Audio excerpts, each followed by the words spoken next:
Dear Sir, the volumes of the French Revolution for which you ask in your favor of the 1st July shall be delivered to you early tomorrow. Stop.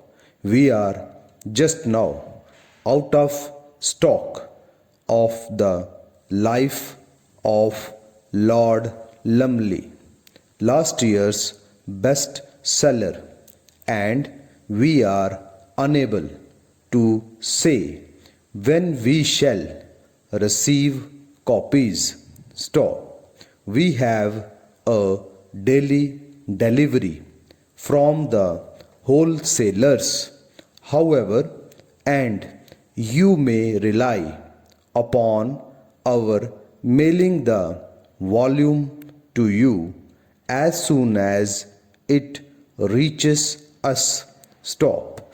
We are taking the liberty of enclosing for your approval Naval Lessons of the War by Philip Bailey.